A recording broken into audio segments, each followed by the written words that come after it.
नमस्ते. केदार सीकर सनातन संस्कार चॅनलमध्ये आपले सहर्ष स्वागत आहे. आज आपण ऐकणार आहोत BGM-012 म्हणजेच भगवद्गीता मराठी भाष्य पुस्तक वाचन भाग क्रमांक 12.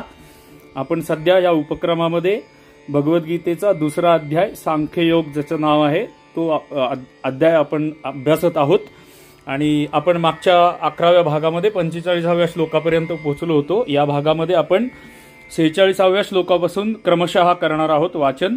प्रत्यक्ष वाचन चालू करण्यापूर्वी आपल्याला विनंती की कृपया ह्या व्हिडिओला शेवटपर्यंत पहा. ह्या व्हिडिओमधून किंवा ह्या उपक्रमामधून आपल्याला बरंच काही शिकायला मिळणार आहे. त्यामुळे प्रत्येक व्हिडिओ शेवटपर्यंत पहा, थोडासा वेळ काढा. आपल्या आवडीप्रमाणे आपल्या सवडीप्रमाणे व्हिडिओचा स्पीड आपण कमी जास्त करून यूट्यूबवर ऐकू शकता. त्यामुळे स्पीड कमी जास्त करून पण आपण ऐकू शकता, तुकड्या तुकड्यामध्ये ऐकू शकता. पण प्रत्येक व्हिडिओ शेवटपर्यंत ऐका ही आपल्याला नम्र विनंती आहे.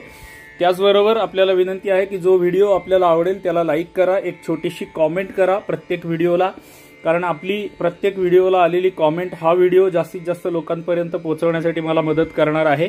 भगवद्गीता आणि भगवद्गीतेचं ज्ञान आपल्या समस्त सनातनी हिंदू बांधवांपर्यंत पोहोचवण्यासाठी याची मदत होणार आहे. त्यामुळे प्रत्येक व्हिडिओला एक छोटीशी का होईना कॉमेंट करा. आपले कुटुंब, परिवार, मित्र इत्यादी लोकांना सोशल मीडियावरती या व्हिडिओच्या लिंक्स पण शेअर करा. ज्या व्हिडिओच्या लिंक्स मी तुम्हाला पाठवत असतो त्याच व्हिडिओच्या लिंक्स तुम्ही आपल्या आप्तस्वकीयांना सुद्धा शेअर करा ही आपल्याला विनंती आहे. आणि माझा चॅनल केदार सीकर सनातन संस्कार ह्या चॅनलला अजून जर आपण सबस्क्राईब केलं नसेल तर सबस्क्राईब करून नोटिफिकेशनच्या घंटीला क्लिक करून ऑलला क्लिक करा ही आपल्याला विनंती आहे. चला तर मग सुरुवात करूयात. BGM-012 म्हणजेच भगवद्गीता मराठी भाष्य वाचन भाग क्रमांक 12, ज्यामध्ये आपण अध्याय दुसरा सांख्ययोग क्रमशः करणार आहोत. प्रत्यक्ष वाचन सुरू करण्यापूर्वी परमेश्वराचं ध्यान करूयात. ओम श्री परमात्मने नमः. शांताकारं भुजगशयनं पद्मनाभं सुरेशं विश्वाधारं गगनसदृशं मेघवर्णं शुभांगं लक्ष्मीकान्तं कमलनयनं योगिभिर्ध्यानगम्यं वन्दे विष्णुं भवभयहरं सर्वलोकैकनाथं. ओम श्री विष्णवे नमः.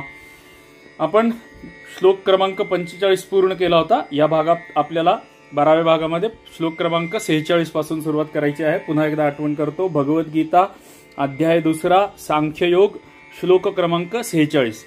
46व्या श्लोकाचा संबंध पूर्वीच्या श्लोकात अर्जुनास ही गोष्ट सांगितली आहे की सर्व वेद 3 गुणांच्या कार्याचे प्रतिपादन करणारे आहेत. तो तिन्ही गुणांचे जे कार्यरूप आहेत त्या सर्व भोगांपासून व त्यांच्या साधनांपासून आसक्तीरहित हो. आता त्याच्या फलस्वरूप अशा ब्रह्मज्ञानाचे महत्त्व भगवान सांगत आहेत.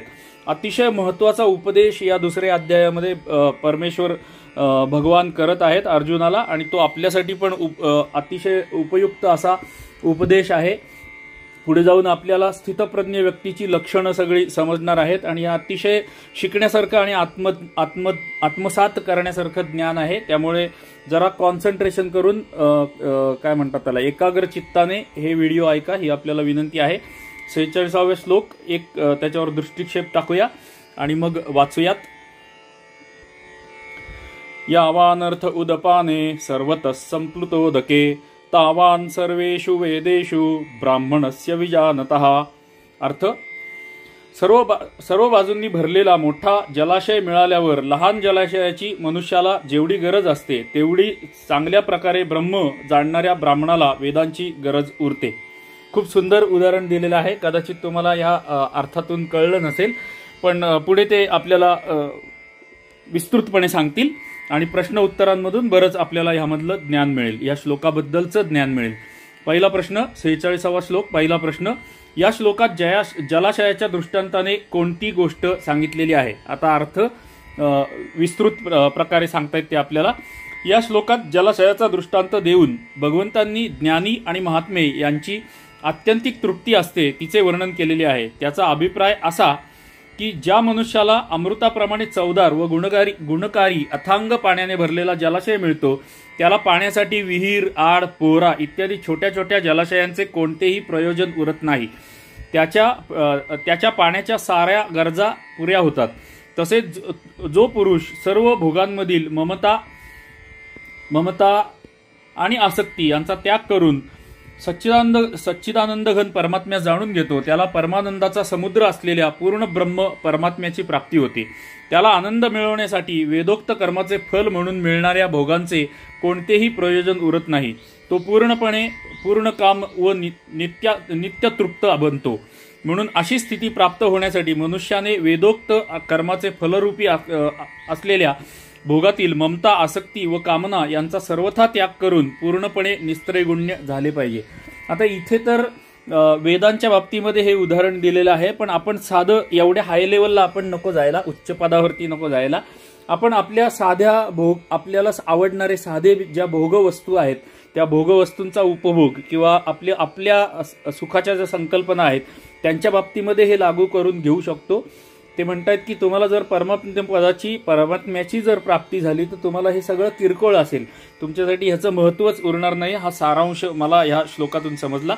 पुढचा प्रश्न, सर्व तऱ्हेने परिपूर्ण असलेल्या जलाशयामधून मनुष्यास जितक्या पाण्याची गरज असते तितकेच पाणी तो घेतो, त्याचप्रमाणे ब्रह्म जाणणारा पुरुष आपल्या प्रयोजनाप्रमाणे वेदांचा अंश घेतो, असा अर्थ घेण्यास काय हरकत आहे? उत्तर, असा अर्थही होऊ शकतो, त्यात कोणतेही नुकसान नाही, परंतु वरील अर्थामधील भाव अधिक सुंदर आहे, कारण ज्याला ब्रह्मलाभ झाला आहे अशा ज्ञानी पुरुषाला या जगात कोणतेही प्रयोजन उरत नाही। श्लोक क्रमांक 47 त्याचा संबंध। अशा प्रकारे समबुद्धिरूप कर्मयोगाचे व त्याच्या फलाचे महत्त्व सांगून आता पुढील 2 श्लोकात भगवंत कर्मयोगाचे स्वरूप सांगताना अर्जुनास कर्मयोगामध्ये स्थित होऊन कर्म करण्यास सांगत आहेत। हा आपल्याला सगळ्यांना माहिती असलेला श्लोक आहे। कर्मण्येवाधिकारस्ते मा फलेषु कदाचन मा कर्मफल हेतुर्भुर मा ते संगोस्त्व कर्मणी। अर्थ, तुला कर्म करण्याचाच अधिकार आहे, त्याच्या फळाविषयी कधीही नाही, म्हणून तू कर्माच्या फळांची इच्छा करणारा होऊ नकोस, तसेच कर्म न करण्याचाही आग्रह धरू नकोस। 47व्या श्लोकावरचे प्रश्न आणि उत्तर। पहिला प्रश्न, कर्मणी हे पद येथे कोणत्या कर्माचे वाचक आहे आणि तुला कर्म करण्याविषयीचाच अधिकार आहे या म्हणण्यातून कोणता भाव दाखवलेला आहे? उत्तर, वर्ण, आश्रम, स्वभाव व परिस्थितीप्रमाणे माणसाची जी विहित कर्मे आहेत त्याचे वाचक कर्मणी हे पद आहे। महत्त्वाचं वाक्य आहे, पुन्हा एकदा वाचतो। आपल्या आत्ताच्या जीवनाला भगवद्गीता लागू करून घ्यायला हे वाक्य अत्यंत महत्त्वाचं आहे। आपला जो कुठला वर्ण आहे, आश्रम आहे, आपला स्वभाव म्हणजे आपण बनवलेला स्वभाव नाही, आपला जो उपजत स्वभाव आहे व परिस्थितीप्रमाणे माणसाची जी विहित कर्मे आहेत म्हणजे आपल्या रोजच्या जीवनामध्ये आपली जी विहित कर्मे आहेत त्यांचे वाचक कर्मणी हे पद आहे। शास्त्रनिषिद्ध पापकर्माचे वाचक कर्मणी हे पद नव्हे। जसे तिथे अर्जुनाचं युद्ध करणं हे कर्म होतं, तसं आपल्या जीवनामध्ये प्रत्येकाच्या वैयक्तिक जीवनामध्ये त्याचं कर्म वेगळं असू शकतं। म्हणून त्यांनी म्हणलंय आपला वर्ण, आश्रम, स्वभाव व परिस्थिती याप्रमाणे जी विहित कर्मे आहेत त्यांसाठी कर्मणी हा शब्द वापरलेला आहे। कारण पापकर्मांमध्ये मनुष्याचा अधिकार नाही, त्यांमध्ये तो आसक्ती, द्वेषाला बळी पडून प्रवृत्त होतो, त्याचा प्रयत्न अधिकार नसताना असतो। म्हणून तशी कर्मे करणाऱ्यांना नरकादींमध्ये दुःख भोगवून शिक्षा दिली जाते। येथे तुला कर्म करण्याचाच अधिकार आहे असे सांगून भगवंतांनी असा भाव दाखवला आहे। 1. या मनुष्य शरीरामध्येच व जीवास नवीन कर्म करण्याचे स्वातंत्र्य दिले जाते, म्हणून जर तो आपल्या अधिकाराप्रमाणे परमेश्वराच्या आज्ञेचे पालन करीत राहील आणि त्या कर्मातील व त्याच्या फलातील आसक्तीचा पूर्णपणे त्याग करून ती कर्मे परमात्म्याच्या प्राप्तीचे साधन बनवतील तर तो सहजच परमात्म्यास प्राप्त करू शकेल। आता परमेश्वराच्या आज्ञेचे पालन करीत राहील असं वाक्य आलेलं आहे। पुन्हा एकदा आठवण करून देतो, परमेश्वराची इच्छा कशी ओळखावी या विषयावरती माझा एक व्हिडिओ आहे। माझ्या चॅनलवर प्लेलिस्टवर जाऊन हिंदू धर्म विचार या प्लेलिस्टमध्ये जर गेलात तर तिथे तुम्हाला माझा तो व्हिडिओ मिळेल की परमेश्वराची इच्छा नेमकी ओळखायची कशी। पुढच्या वाक्याकडे जाऊयात। म्हणून प्राप्त करू शकेल। तुला यावेळी मनुष्य शरीर मिळाले आहे म्हणून तुला कर्म करीत राहण्याचा अधिकार आहे, यासाठी तू अधिकाराचा सदुपयोग करायला हवा। 2. मनुष्यास कर्म करण्याचाच अधिकार आहे, त्याचा स्वरूपतः त्याग करण्यास मनुष्य स्वतंत्र नाही। अहंकारपूर्वक हट्टाने कर्माचा स्वरूपतः त्याग करण्याचा जरी त्याने प्रयत्न केला तरीही तो त्यांचा पूर्णपणे त्याग करू शकत नाही, कारण त्याचा स्वभाव त्याला जबरदस्तीने कर्म करण्यास लावतो. अशा स्थितीत त्याच्याकडून अधिकाराचा दुरुपयोग घडतो आणि विहित कर्मांच्या त्यागामुळे त्याला शास्त्रज्ञेचा त्याग केल्याची शिक्षा मिळते. म्हणून तुला कर्तव्य कर्म करीत राहायला हवे, म्हणून त्या कर्माचा त्याग तू कदापि करू नकोस. 3.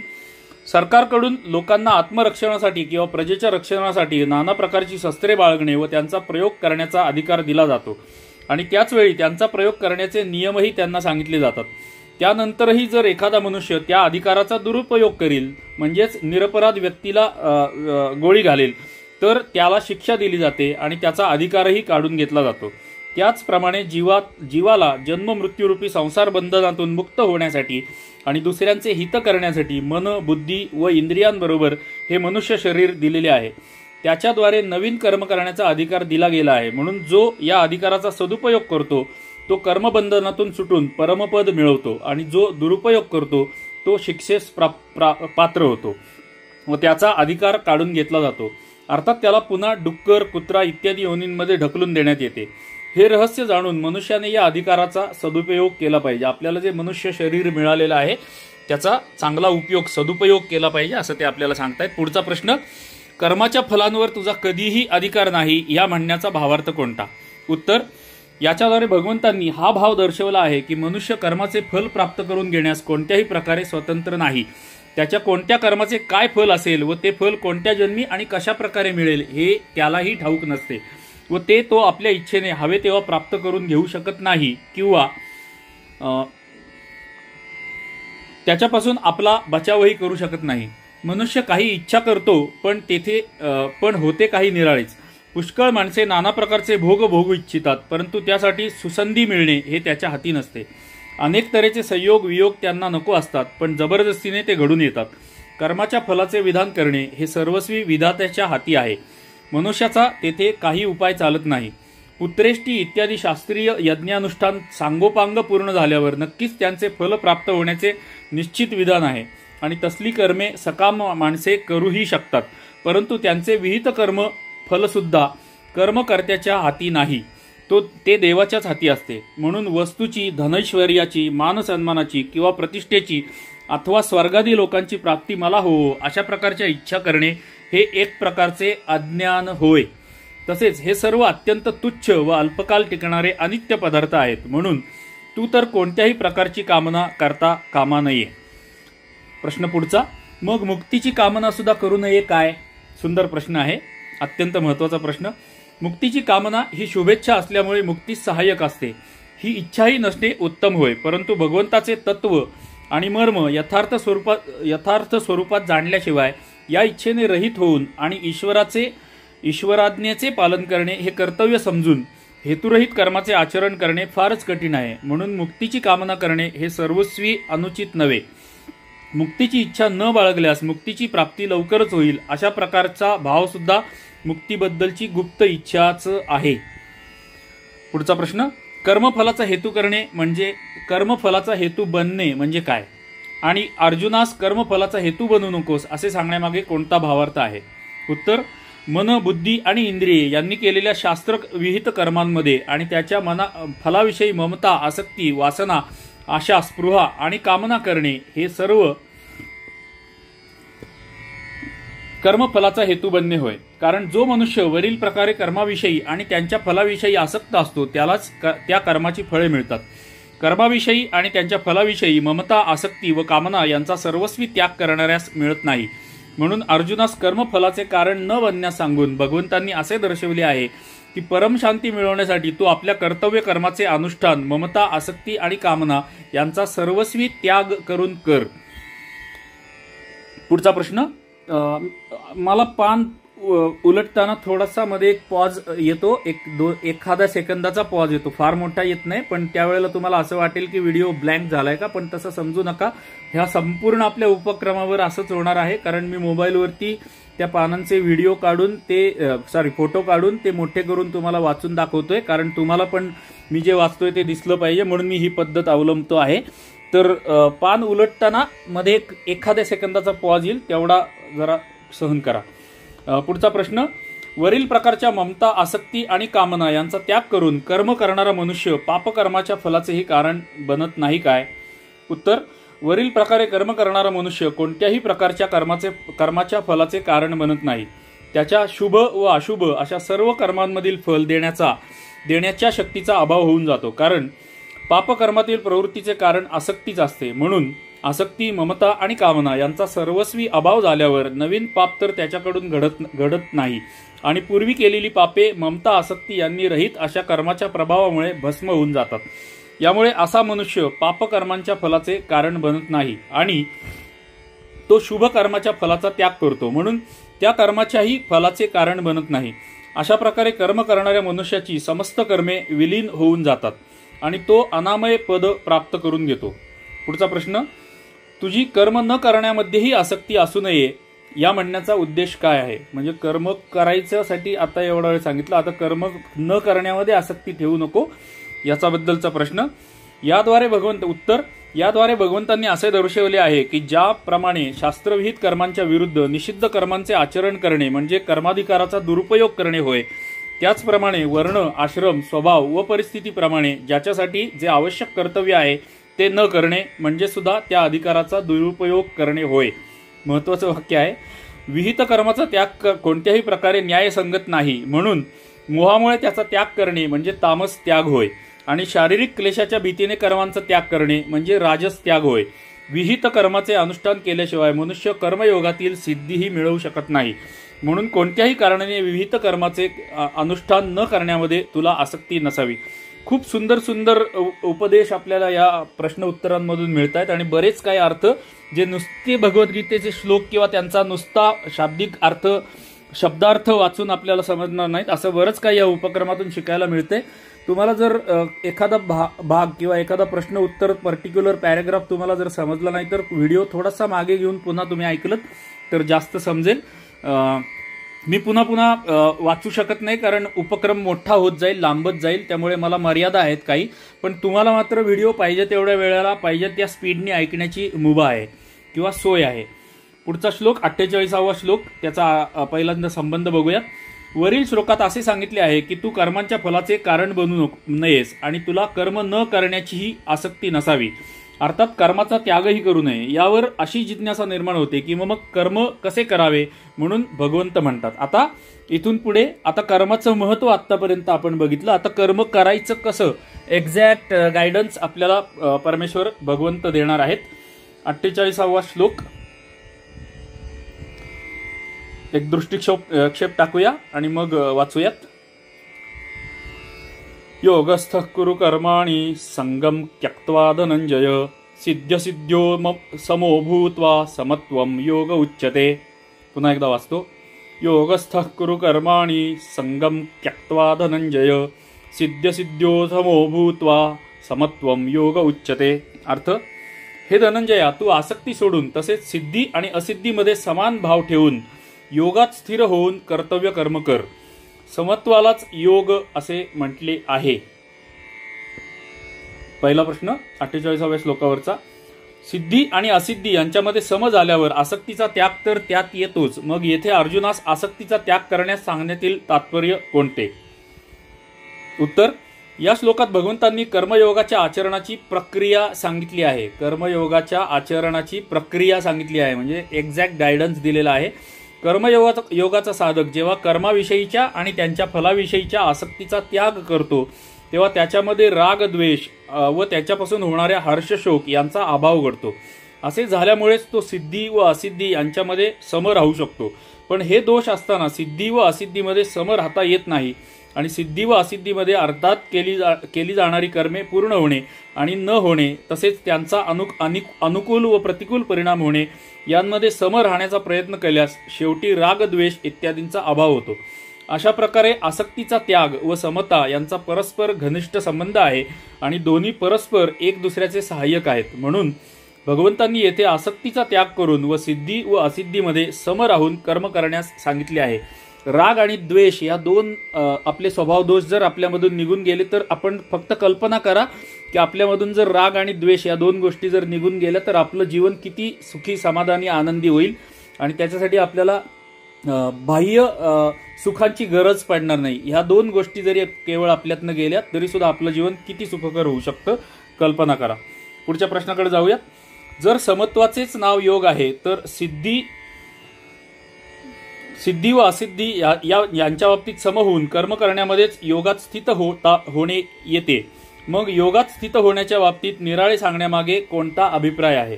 बघा किती मायन्यूट डिफरन्सेस आपल्याला समजत आहेत. कर्माची सिद्धी आणि असिद्धी यांच्यामध्ये समता बाळगतच मनुष्यामध्ये समभावामध्ये आढळ स्थिती निर्माण होते आणि समभावामध्ये स्थिर होणे हीच कर्मयोगाची अंतिम स्थिती आहे. म्हणून येथे योगामध्ये स्थित होऊन कर्म करण्यास सांगून भगवंतांनी असा भाव दर्शवला आहे की केवळ सिद्धी आणि असिद्धीमध्ये समत्व बाळगून उपयोग नाही. प्रत्येक क्रिया करतेवेळी तू कोणत्याही पदार्थात, कर्मात किंवा त्याच्या फलात अथवा कोणत्याही प्राण्यात विषमभाव न बाळगता नित्य समभावात स्थित राहिले पाहिजेस. पुढचा प्रश्न, समत्वालाच योग म्हटले जाते या म्हणण्याचा अर्थ काय? उत्तर, याच्याद्वारे भगवंतांनी योग पदाचा पारिभाषिक अर्थ सांगितला आहे. त्याचा अभिप्राय असा की येथे योग समतेचे नाव आहे आणि कोणत्याही साधनाद्वारे समत्व प्राप्त करून घेणे म्हणजे योगी बनणे होय. कोणत्याही साधनाद्वारे म्हणता येतं, लक्षात घ्या. खूप महत्वाचे संदेश आहेत. छोटे छोटी वाक्य, छोटे छोटे शब्द, पण महत्वाचे संदेश. कोणत्याही साधनाद्वारे समत्व प्राप्त करून घेणे म्हणजे योगी बनणे होय. म्हणजे तुला कर्मयोगी बनण्यासाठी समभावात स्थित होऊन कर्म केले पाहिजे. श्लोक क्रमांक 49 त्याचा संबंध. अशा प्रकारे कर्मयोगाची प्रक्रिया सांगून आता सकाम भावाबद्दल निंदा आणि समभावरूप बुद्धियोगाचे महत्व प्रकट करीत भगवंत अर्जुनास त्याचा आश्रय घेण्याची आज्ञा करीत आहेत. श्लोक क्रमांक 49 त्याच्यावर एक दृष्टिक्षेप टाकूया आणि मग म्हणूयात. दूरेण ह्यवरम कर्म बुद्धियोगात धनंजय बुद्धौ शरणमन्विच्छ कृपणा फलहेतवः. आता बघा, या वेगवेगळ्या श्लोकांमध्ये अर्जुनाची वेगवेगळी नावं आपल्याला ऐकायला किंवा वाचायला किंवा समजून घ्यायला मिळणार आहेत. धनंजय म्हणजे अर्जुन. अर्थ 49व्या श्लोकाचा, या समत्वरूप बुद्धियोगापेक्षा सकाम कर्म अत्यंत तुच्छ आहे. म्हणून हे धनंजया, तू समबुद्धीतच रक्षणाचा उपाय शोध म्हणजे बुद्धियोगाचाच आश्रय घे, कारण फळाची इच्छा बाळगणारे अत्यंत दीन होत.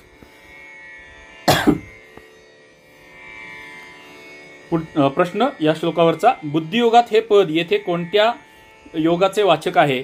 कर्मयोगाचे की ज्ञानयोगाचे? उत्तर, ज्यामध्ये ममता, आसक्ती आणि कामनेचा त्याग करून समबुद्धीने कर्तव्य कर्माचे अनुष्ठान केले जाते त्या कर्मयोगाचे वाचक बुद्धियोगात हे पद आहे. कारण 39व्या श्लोकात योगे त्विमाम शृणु, अर्थात आता तू माझ्याकडून ही समबुद्धी योगनिष्ठेच्या दृष्टीने ऐक असे म्हणून भगवंतांनी कर्मयोगाचे वर्णन सुरू केले. त्यामुळे बुद्धियोगात या पदाचा अर्थ ज्ञानयोग मानण्यास जागा नाही. त्याशिवाय या श्लोकात फल इच्छिणाऱ्यास कृपण असे म्हटले आहे आणि पुढील श्लोकात बुद्धियुक्त पुरुषाची प्रशंसा करून अर्जुनास कर्मयोग आचरण्याची आज्ञा केली आहे व बुद्धियुक्त मनुष्य कर्मफलाचा त्याग करून अनामय पद प्राप्त करून घेतो असे सांगितले आहे. यामुळे येथे बुद्धियोगात या पदाचा प्रकरणाविरुद्ध असा ज्ञानयोग हा अर्थ मानता येऊ शकत नाही. कारण ज्ञानयोगासाठी असे म्हणता येत नाही की तो कर्मफलाचा त्याग करून अनामय पद प्राप्त करून घेतो. तो स्वतःला कर्माचा कर्ताच मानत नाही, मग त्याच्यासाठी फल त्यागाची गोष्ट येतेच कुठे? पुढचा प्रश्न, बुद्धियोगापेक्षा सकाम कर्मास अत्यंत खालच्या कोटीचे म्हणण्याचा अर्थ काय आहे? आणि येथे कर्म या पदाचा अर्थ निषिद्ध कर्म असा मानला तर काय हरकत आहे? उत्तर, सकाम कर्मास बुद्धियोगापेक्षा अत्यंत हीन असे म्हणून भगवंतांनी असे दर्शवले आहे की सकाम कर्माचा फल नाशवान व क्षणिक अशा सुखांची प्राप्ती हे असते आणि कर्मयोगाचे फल म्हणजे परमात्म्याची प्राप्ती. म्हणून दोन्हींमध्ये रात्र आणि दिवस याप्रमाणे मोठा फरक आहे. येथे कर्म या पदाचा अर्थ निषिद्ध कर्म असा मानता येत नाही, कारण ती सर्वथा त्याज्य होत आणि त्याचे फळ म्हणजे दुःखाची प्राप्ती. म्हणून त्याची तुलना बुद्धियोगाचे महत्त्व दाखवण्यासाठी करता येत नाही. काही काही शब्द, काही काही प्रश्न, काही काही संज्ञा आपल्याला जड वाटतील, पण मला खात्री आहे की आपण जर हे व्हिडिओ वारंवार ऐकले आणि आपण जसजसं ह्या उपक्रमामध्ये प्रगती करत जाऊ, गीतेच्या 18व्या अध्यायापर्यंत पोहोचू, तोपर्यंत आपल्याला बरंच काही समजलेलं असेल. आणि मी नेहमी म्हणतो की भगवद्गीता आपला हा फक्त पहिला प्रयत्न आहे आणि पहिल्याच प्रयत्नामध्ये भगवद्गीता संपूर्ण समजली तर आपण परमेश्वरच होऊन जाऊ. आपल्याला परमेश्वर व्हायचं नाही, योगी महात्मा काही व्हायचं नाही. आपल्याला सामान्य व्यक्ती म्हणून आपल्याला फक्त भगवद्गीतेमध्ये काय लिहिलेलं आहे हे जाणून घ्यायचं आहे. आणि माझी खात्री आहे की भगवद्गीतेमधला एक श्लोक जरी आपल्याला समजला आणि तो जरी एक श्लोक जरी आपल्या जीवनाला आपल्याला लावून घेता आला ना, तरी सुद्धा आपलं जीवन इतकं सुखी समाधानी आनंदी होणार आहे की ज्याचं वर्णन शब्दात करता येणार नाही. त्या अनुभवाची गोष्ट असेल, त्याचं वर्णन शब्दात करता येणार नाही. त्यामुळं आपण असे लोक की ज्यांच्यापर्यंत भगवद्गीता पोहोचली किंवा भगवद्गीतेचं हे ज्ञान पोहोचत आहे, अतिशय अतिशय अतिशय भाग्यवान, अत्यंत भाग्यवान लोक आहोत. कारण माझ्यावरती विश्वास ठेवा की किंवा तुमच्या आजूबाजूला एक कटाक्ष टाका, जगातल्या 99.99% सनातनी हिंदू लोकांपर्यंत भगवद्गीतेचं ज्ञान किंवा भगवद्गीता वाचण्याची शिकण्याची इच्छा पोचत नाही. आपल्यापर्यंत ही गोष्ट पोचली म्हणजेच याचाच अर्थ आपण अत्यंत भाग्यवान आणि निवडलेले आहोत. निवडलेले, चोजन वन ज्याला म्हणतात ना, निवडलेले आहोत. आपली भगवंतांनी यासाठी निवड केलेली आहे असं सुद्धा समजायला हरकत नाही. पुढचा प्रश्न, बुद्धऊ हे पद कशाचे वाचक आहे आणि त्याचा आश्रय घेऊन अर्जुनास सांगितले आहे त्याचे तात्पर्य काय? उत्तर, ज्या समबुद्धीचा विषय चालू आहे तिचे वाचक येथे बुद्धी हे पद आहे. त्याचा आश्रय घे असे सांगून भगवंतांनी असे दर्शवले आहे की उठता बसता, चालता फिरता, जागता झोपता आणि प्रत्येक कर्म करताना तू निरंतर समभावात राहण्याचा प्रयत्न करीत राहा. कल्याण प्राप्तीचा हाच सुगम उपाय आहे. पुढचा प्रश्न, कर्मफलाचे कारण बनणारे अत्यंत दीन होत या म्हणण्याचा अर्थ काय? उत्तर, याद्वारे असे दर्शवले आहे की जी माणसे कर्मामध्ये आणि त्याच्या फलामध्ये ममता, आसक्ती आणि कामना बाळगून कर्मफलप्राप्तीचे कारण बनतात ती माणसे दीन होत, अर्थात ती दयेस प्राप्त आहेत. म्हणून तू तसा बनू नकोस. श्लोक क्रमांक 50 भगवद्गीतेमधल्या 50व्या श्लोकापर्यंत आपण पोहोचलेलो आहोत, त्यामुळे तुमचं अभिनंदन. संबंध 50व्या श्लोकाचा. अशा प्रकारे अर्जुनास समतेचा आश्रय घेण्याबद्दल आज्ञा देऊन आता 2 श्लोकात त्या समतारूप बुद्धीने युक्त महापुरुषांची प्रशंसा करीत भगवंत अर्जुनास कर्मयोगाचे अनुष्ठान करण्यासाठी पुन्हा आज्ञा देत त्याचे फल सांगत आहेत. श्लोक क्रमांक 50 भगवद्गीता अध्याय क्रमांक 2 श्लोक क्रमांक 50. बुद्धियुक्तो जहातीह उभे सुकृत दुष्कृते तस्माद योगाय युज्यस्व योगः कर्मसु कौशलम. पुन्हा एकदा वाचतो. बुद्धियुक्तो जहातीह उभे सुकृत दुष्कृते तस्माद योगाय युज्यस्व योगः कर्मसु कौशलम. अर्थ, 50व्या श्लोकाचा अर्थ, समबुद्धीचा पुरुष पुण्य व पाप या दोहोंचाही याच जगात त्याग करतो, अर्थात त्याच्यापासून मुक्त असतो. म्हणून तू समत्वरूप योगाला चिकटून राहा. हा समत्वरूप योगच कर्मातील दक्षता आहे, म्हणजेच कर्मबंधातून सुटण्याचा उपाय आहे. आता तुमच्या लक्षात आलं असेल की फक्त भगवद्गीतेचा संस्कृत श्लोक आणि त्याचा मराठी अर्थ वाचून फारसं काही आपल्याला समजत नाही. आणि म्हणूनच आपण हे पुस्तक निवडलेलं आहे भगवद्गीता समजावून घेण्यासाठी, जेणेकरून भगवद्गीता वाचकाला जे समजत नाही, जे त्याला प्रश्न पडतात, ते प्रश्न आणि त्यांची उत्तरं सगळं काही आपल्याला या उपक्रमामध्ये मिळतं आहे. आणि हा उपक्रम आपण करतो आहोत तो गीता प्रेस गोरखपूरच्या पुस्तकावरून करतो आहोत, ज्या पुस्तकाचं नाव आहे श्रीमद भगवद्गीता तत्वविवेचनी हिंदी टीकेचा मराठी अनुवाद. याचा अनुवाद ही टीका लिहिलेली आहे जगदयालजी गोयंदका यांनी. या गीता प्रेस गोरखपूरच्या पुस्तकाचा आपण आश्रय घेत आहोत किंवा मदत घेत आहोत. त्यामुळं गीता प्रेस गोरखपूर आणि जगदयालजी गोयंदका या दोघांचेही आपण ऋणी आहोत. पहिला प्रश्न 50व्या श्लोकावरचा, समबुद्धियुक्त पुरुष पुण्य व पाप दोन्ही याच लोकी टाकून देतो या म्हणण्याचा अर्थ काय? पाप आणि पुण्य टाकून देतो. बघा किती वेगवेगळे आपल्या मनामध्ये पाप आणि पुण्य या संज्ञा किती भरलेल्या असतात किंवा त्यांच्याबद्दल किती गैरसमज असतात. ते सगळे गैरसमज आता इथे प्रत्यक्ष भगवंत आपल्यामधून काढून टाकतायत. उत्तर या प्रश्नाचं, याद्वारे असे दर्शवले आहे की जन्मजन्मांतरातील व या जन्मातील केलेली जितकी म्हणून पुण्यकर्मे व पापकर्मे संस्कार रूपाने अंतःकरणात संचित असतात त्या सर्व कर्मांना समबुद्धियुक्त कर्मयोगी याच लोकी टाकून देतो. अर्थात या वर्तमान जन्मीच तो त्या सर्व कर्मातून मुक्त होतो. त्याचा त्या कर्माशी काहीच संबंध उरत नाही, म्हणून त्याची कर्मे पुनर्जन्मरूपी फल देऊ शकत नाहीत. कारण निस्वार्थ बुद्धीने भावनेने केवळ लोकहितार्थ केलेल्या कर्मांमुळे त्याची सर्व कर्मे विलीन होऊन जातात. अशा प्रकारे त्याच्या क्रियमाण पुण्यकर्माचा व पापकर्माचा त्याग होतो. कारण पापकर्म तर त्याच्याकडून सहज सोडले जाते आणि शास्त्रविहित पुण्यकर्मात फलासक्तीचा त्याग असल्यामुळे ती कर्मे अकर्म बनतात. म्हणून हा त्यांचाही एक प्रकारे त्यागच झाला. पुढचा प्रश्न, म्हणून तू समत्व योगाला त्याग या म्हणण्याचा अर्थ कोणता?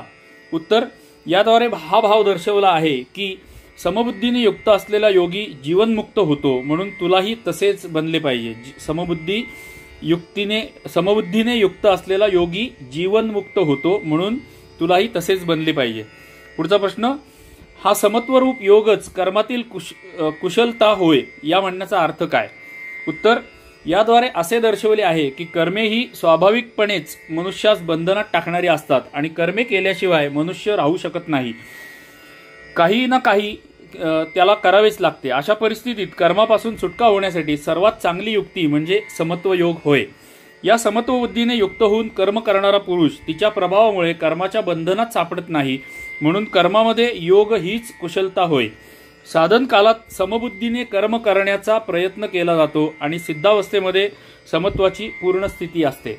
म्हणजे कर्म करत राहिलं पाहिजे. भगवंत आपल्याला कसे एक एक स्टेप पुढे नेत आहेत आपल्या लक्षात यायला लागलं असेल की कर्म करत राहिलं पाहिजे. कर्म कसं करायचं, तुमचं कर्म म्हणजे काय, हे सगळं काही आपल्याला परमेश्वर समजावून सांगतायत. कर्म करताना योग कसा असतो, योग करणं किती सोपं आहे, म्हटलं तर सोपं आहे, म्हटलं तर अवघड आहे. योग म्हणजे समत्व, हे सगळ्या गोष्टी बारकावे आपल्याला भगवंत समजावून सांगतायत आणि गीता प्रेस गोरखपूर समजावून सांगते आहे. धन्यवाद त्यांचे. 51वा श्लोक, कर्मजं बुद्धियुक्ता हि फलं त्यक्त्वा मनीषिणः जन्मबंध विनिर्मुक्ताः पदम गच्छन्त्यनामयम्. अर्थ, कारण समबुद्धीने युक्त असलेले ज्ञानी लोक कर्मापासून उत्पन्न होणाऱ्या फळाचा त्याग करून जन्मरूप बंधनापासून मुक्त होऊन निर्विकार परमपदाला प्राप्त होतात. पहिला प्रश्न 51व्या श्लोकावरचा, बुद्धियुक्ता हे पद कुणाचे वाचक आहे आणि त्यांना मनीषिणः असे म्हणण्यातील भावार्थ कोणता? उत्तर, जे पूर्वी सांगितल्याप्रमाणे समबुद्धीने युक्त आहेत, अर्थात त्यांच्या ठिकाणी समभावाची आढळ स्थिती झालेली आहे, अशा कर्मयोगांचे वाचक येथे बुद्धियुक्ता हे पद आहे. त्यांना मनीषिणः म्हणून असे दर्शवले आहे की जे अशा प्रकारे समभावयुक्त बनून आपला मनुष्य जन्म सफल करतात तेच वास्तविक बुद्धिमान व ज्ञानी आहेत. म्हणजे मोठ्या डिग्र्या घेतलेले बुद्धिमान व ज्ञानी नाहीत असं ते सांगतायत आपल्याला. ज्ञानी माणसाची व्याख्या सांगतायत असं म्हटलं तरी चालेल. तेच वास्तविक बुद्धिमान व ज्ञानी आहेत. प्रत्यक्ष मुक्तीचे द्वाररूप असलेले हे मनुष्य शरीर लाभूनही जे लोक भोगांमध्ये गुंतलेले असतात ते बुद्धिमान नव्हेत. पुढचा प्रश्न, कर्मापासून उत्पन्न होणारे फल त्यागून त्या बुद्धीने युक्त अशा मनुष्याचे जन्मरूप बंधनातून मुक्त होणे म्हणजे काय? उत्तर, समतारूप योगाच्या प्रभावामुळे त्यांचे जे जन्मांतरी केलेल्या आणि या जन्मी केलेल्या सर्व कर्मांच्या फलापासून संबंध तुटून त्यांचे वारंवार जन्मणे व मरणे या चक्रातून कायमचे सुटणे म्हणजे त्यांनी कर्मांपासून उत्पन्न होणाऱ्या फलाचा त्याग करून जन्मबंधनातून मुक्त होणे होय. कारण तिन्ही गुणांच्या कार्यरूप असलेल्या सांसारिक पदार्थाविषयी आसक्ती ही पुनर्जन्माचे कारण आहे. कारण, पुन्हा एकदा वाचतो, महत्वाचं वाक्य आहे, कारण तिन्ही गुणांच्या कार्यरूप असलेल्या सांसारिक पदार्थाविषयी आसक्ती ही पुनर्जन्माचे कारण आहे. तुम्ही जर सांसारिक पदार्थांविषयी किंवा भोगांविषयी, संपत्तीविषयी, मुलांविषयी किंवा जे काही आपल्या जन्मामध्ये आहे त्या सगळ्याविषयी जर आसक्ती ठेवली तर तुम्हाला पुनर्जन्म मिळणार हे पक्क आहे. हे आपल्याला समजतं यातून. त्यांच्यामध्ये या आसक्तीचा सर्वस्वी अभाव असतो. त्यांचा पुनर्जन्म होत नाही. योगी पुरुषांचा पुनर्जन्म होत नाही. पुढचा प्रश्न, अशा पुरुषांनी निर्विकार किंवा अनामय परमपद प्राप्त करून घेणे म्हणजे काय? उत्तर, आसक्ती, द्वेष इत्यादी क्लेशांचा, शुभाशुभ कर्मांचा, हर्ष शोकादी विकारांचा ज्यात अभाव आहे आणि जे प्रकृती आणि तिच्या कार्यापासून पूर्णपणे पलीकडे आहे आणि भगवंताहून वेगळे नसलेले असे जे परमधाम आहे की जेथे पोहोचलेले पुरुष परत येत नाहीत, त्या परमधामाचे वाचक अनामय पद हे आहे. म्हणून भगवंताच्या परमधामास पावणे, सच्चिदानंद घन निर्गुण निराकार किंवा सगुण साकार परमात्म्यास पावणे, परमगती प्राप्त करणे किंवा अमृतत्व प्राप्त करून घेणे हे सर्व एकच आहे. यात वास्तविक कोणताही फरक नाही. फक्त साधकांच्या मानण्यात काय तो फरक आहे. सगळं काही एकच आहे. आत्ता जे आपण ऐकलं, जर पुन्हा ऐकायचं असेल तर व्हिडिओ थोडा मागे घेऊन ऐका. पुढचा श्लोक 52वा श्लोक, त्याचा संबंध. भगवंतांनी कर्मयोगाच्या आचरणाने अनामय पदाचा लाभ सांगितला आहे. त्यावर अर्जुनास वाटेल की अनामय परमपदाची प्राप्ती मला केव्हा व कशी होईल, म्हणून भगवंत 2 श्लोकात म्हणतात. आता एक एक स्टेप आपल्याला, एक एक पायरी भगवंत पुढे घेऊन चाललेले आहेत. एक एक एक एक एक एक एक सांगतात, त्याच्यावरती पुढचं सांगतात, त्याच्यावरती पुढचं सांगतात. एकावरती एक आधारित आहे. त्यामुळं हे सगळे उपक्रम आपण, हे सगळे व्हिडिओज आपण ऐकले पाहिजेत. भगवद्गीता जर आपण माझा उपक्रम पूर्णपणे ऐकलेला नसेल तर आपण माझ्या चॅनलवर जाऊन माझ्या चॅनलच्या प्लेलिस्ट सेक्शनमध्ये जर गेलात तर त्या प्लेलिस्टमध्ये भगवद्गीता मराठी भाष्य पुस्तक वाचन नावाची प्लेलिस्ट आपल्याला मिळेल. तिथे जाऊन आपण पहिल्या भागापासून सर्व व्हिडिओ सिरियली एकामागोमाग ऐकू शकता. त्यामुळे एकावर एक आधारित आहे. त्यामुळे सगळे भाग ऐका ही तुम्हाला विनंती आहे. 52वा श्लोक एक दृष्टिक्षेप आणि वाचूयात. यदा ते मोह कलिलम बुद्धिर्व्यतितरिष्यति तदा गंतासी निर्वेदम श्रोतव्यस्य श्रुतस्य च. अर्थ, जेव्हा तुझी बुद्धी मोहरूप चिखलाला पूर्णपणे पार करून जाईल तेव्हा तू ऐकलेल्या व ऐकण्यासारख्या इह परलोकातील सर्व भोगांपासून विरक्त होशील. ऐकलेल्या व ऐकण्यासारख्या इह परलोकातील सर्व भोगांपासून विरक्त होशील. पहिला प्रश्न, मोह कलिल म्हणजे काय आणि बुद्धीने ते व्यवस्थित पार करणे असे कशास म्हणतात? मोह कलिल, किचड किंवा चिखल ज्याला म्हणतात ना. उत्तर, स्वजन बांधवांच्या वधाच्या शंकेमुळे स्नेहवश झालेल्या अर्जुनाच्या हृदयात जो मोह उत्पन्न झाला होता त्याला याच अध्यायाच्या 2ऱ्या श्लोकात कश्मल असे म्हटले आहे. त्यालाच उद्देशून मोह कलिल असे म्हटले आहे. आणि याच मोह कलिलामुळे म्हणजे चिखलामुळे किंवा ज्याला डबकं म्हणतात आपल्या मराठी भाषेमध्ये, या मोह कलिलामुळे अर्जुन धर्मसम्मूढ चेता होऊन आपले कर्तव्य ठरवण्यास असमर्थ झालेला होता. हा मोहकलील एक प्रकारचा आचरणयुक्त मलदोष होय. तो बुद्धीला निश्चयापर्यंत पोहोचू न देता स्वतःमध्ये गुरफडून टाकतो. सत्संगामुळे उत्पन्न झालेल्या विवेकामुळे नित्य अनित्य आणि कर्तव्य अकर्तव्य याचा निश्चय करून ममता आसक्ती व कामना यांचा त्याग करून व भगवतपरायण होऊन निष्काम भावनेने कर्म करीत राहिल्यास या आवरणयुक्त मलदोषांचा जो पूर्णपणे नाश होतो तो म्हणजे बुद्धीचे मोहरूपी कलील पार करणे होय. ऐकलं नसेल, समजलं नसेल तर पुन्हा मागे घेऊन ऐका. पुढचा प्रश्न, श्रुत आणि श्रोतव्य हे दोन्ही शब्द कशाचा संकेत देतात आणि त्यांच्यामुळे वैराग्य प्राप्त होणे म्हणजे काय? उत्तर, इहलोकी आणि परलोकी जितके म्हणून भोगैश्वर्य इत्यादी आजवर पाहण्यात, ऐकण्यात व अनुभवण्यात आलेले आहे त्यांचे नाव श्रुत होय. आणि भविष्य काळात जे पाहिले, ऐकले व अनुभवले जातील त्यांना श्रोतव्य असे म्हणतात. ज्या सर्वांना दुःखाचे कारण आणि अनित्य समजून त्यांमध्ये आसक्तीचा सर्वस्वी अभाव होणे म्हणजेच त्यांच्या बाबतीत वैराग्य प्राप्त होणे होय.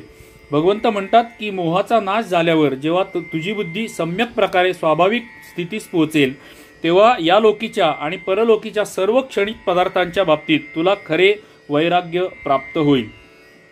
आता पुढचा श्लोक 53वा श्लोक, याच्याशी संलग्न असलेला पुढचा श्लोक 53वा. एक कटाक्ष आणि मग वाचूयात. श्रुती विप्रतिपन्ना ते यदा स्थास्यति निश्चला समाधावचला बुद्धिस्तदा योगमवाप्स्यसि. अर्थ 53व्या श्लोकाचा, तऱ्हेतऱ्हेची वचने ऐकून विचलित झालेली तुझी बुद्धी जेव्हा परमात्म्यात अचलपणे स्थिर राहील तेव्हा तू योगाला प्राप्त होशील म्हणजेच तुझा परमात्म्याशी नित्य संयोग होईल. पहिला प्रश्न, श्रुतिविप्रतिपन्ना बुद्धीचे काय स्वरूप आहे? उत्तर, या लोकीचे आणि परलोकीचे भोगैश्वर्य आणि त्यांच्या प्राप्तीच्या साधनाविषयी तऱ्हेतऱ्हेची वचने ऐकल्यामुळे बुद्धीत चंचलपणा येतो. त्यामुळे ती एखाद्या निश्चयावर निश्चलपणे टिकू शकत नाही. अशा बुद्धीला आत्ता एक गोष्ट चांगली वाटते तर काही वेळानंतर दुसरी चांगली वाटते. अशा चंचल व अनिश्चयात्मक बुद्धीस येथे श्रुतिविप्रतिपन्ना बुद्धी असे म्हटले आहे. या बुद्धीचा विक्षेप दोष होय. पुढचा प्रश्न, बुद्धी परमात्म्यामध्ये अचल व स्थिर होऊन राहणे म्हणजे काय?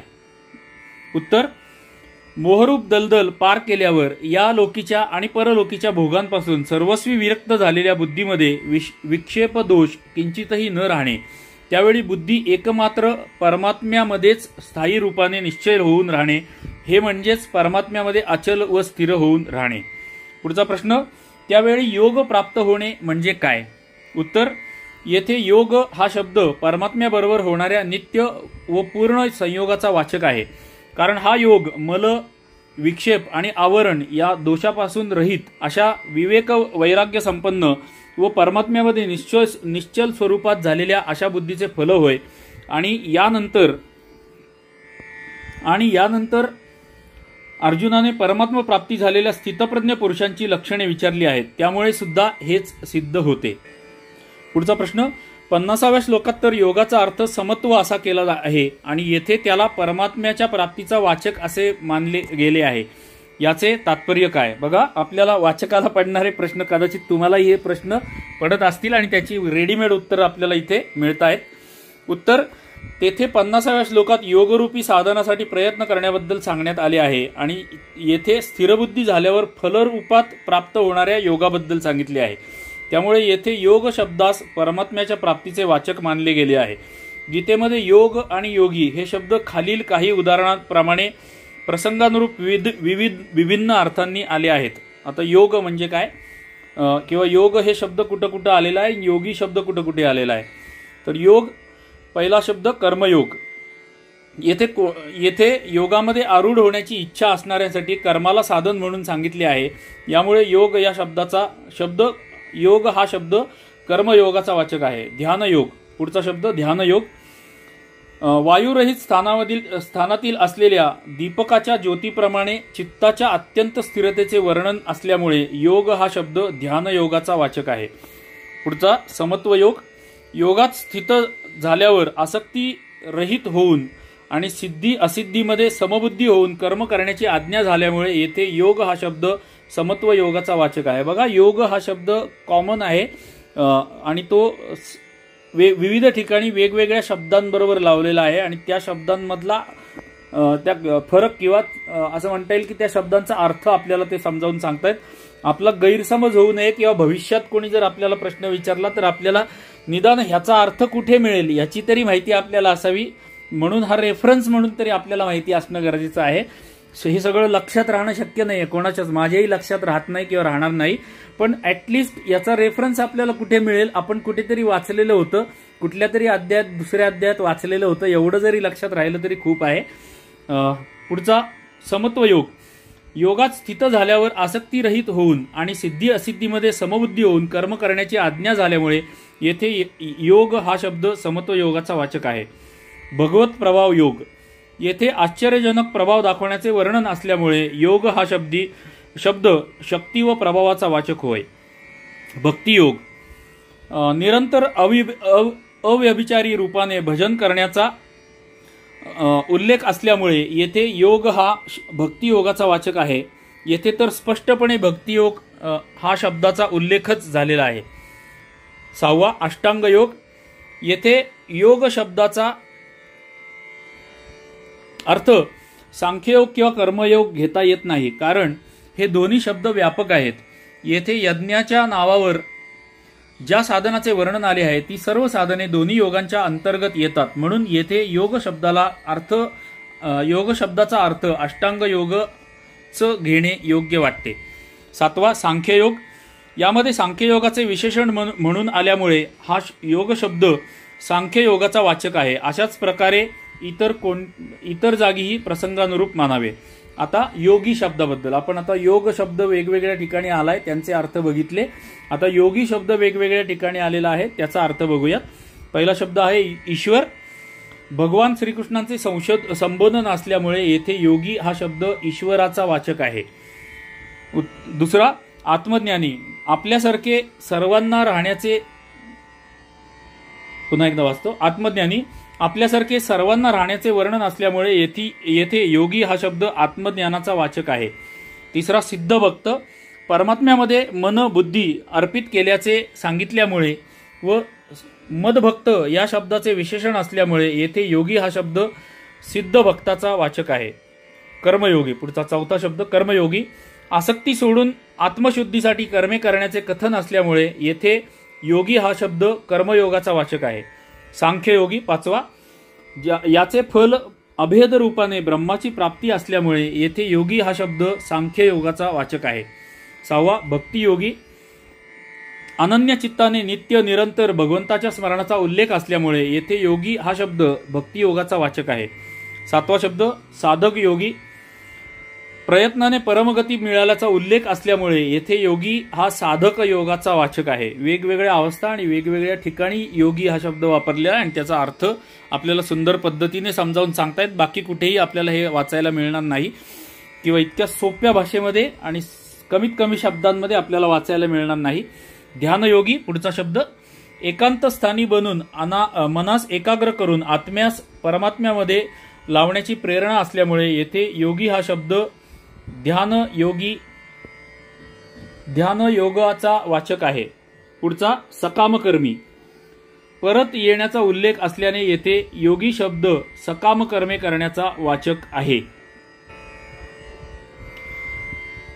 आपण आता व्हिडिओ रेकॉर्डिंग चालू करून बराच वेळ झालेला आहे. आपली नेहमीची वेळ झालेली आहे. आपण 53वा श्लोक पूर्ण केलेला आहे. दुसरा अध्याय सांख्ययोग, त्यातला 53वा श्लोक पूर्ण केलेला आहे. आता आपण या 12व्या भागामध्ये इथेच थांबूयात. आपण 13व्या भागामध्ये भगवद्गीता श्लोक क्रमांक 2 सांख्ययोग त्यातल्या 54व्या श्लोकापासून सुरुवात करणार आहोत. कारण इथे परमेश्वराचा भगवंताचा उपदेश थांबतो आणि पुन्हा अर्जुन बोलायला सुरुवात करतो किंवा अर्जुन प्रश्न विचारायला सुरुवात करतो. म्हणून 54व्या श्लोकामध्ये अर्जुन उवाच येतं. तर अर्जुन पुढच्या श्लोकामध्ये प्रश्न विचारणार आहे आणि परत भगवंतांचा उपदेश सुरू होणार आहे. त्यामुळे इथे विषय बदलत असल्यामुळे आणि आपली वेळ पूर्ण झाल्यामुळे आपण इथे थांबूयात. आपली नेहमीची विनंती की ह्या उपक्रमातील सर्व व्हिडिओ माझ्या प्लेलिस्टमध्ये जाऊन ऐका. व्हिडिओला आपल्याला जर व्हिडिओ आवडला तर लाईक करा. प्रत्येक व्हिडिओला एक छोटीशी कॉमेंट करा. माझ्या चुका कॉमेंटमध्ये दाखवल्या तरी चालतील. मला उपदेश दिला तरी चालेल. मला माझ्याबद्दल वाईट लिहिलं तरी चालेल. पण आपली एक छोटीशी कॉमेंट करा. जर आवडलं तर चांगलंही तुम्ही लिहू शकता, पण एक कॉमेंट अवश्य करा. माझे हे व्हिडिओज म्हणजेच भगवद्गीतेचं ज्ञान आपल्या सहृदयांपर्यंत पोहोचण्यासाठी, म्हणजेच आपल्या आप्तस्वकीयांपर्यंत पोहोचण्यासाठी त्यांना या व्हिडिओच्या लिंक्स शेअर करा किंवा माझ्या प्लेलिस्टची लिंक सुद्धा तुम्ही शेअर करू शकता. आणि माझी शेवटची विनंती की जर ह्या माझ्या केदार सीकर सनातन संस्कार या चॅनलला आपण अजून सबस्क्राईब केलं नसेल, फॉलो केलं नसेल तर सबस्क्राईब किंवा फॉलो करा, ही आपल्याला नम्र विनंती आहे. या भागामध्ये आता आपण इथेच थांबूया. लवकरच आपण 13व्या भागामध्ये भेटूया, जिथे आपण 54व्या श्लोकापासून सुरुवात करणार आहोत. तोपर्यंत सर्वांना जय श्री हरी, जय श्री हरी, जय श्री हरी. धन्यवाद.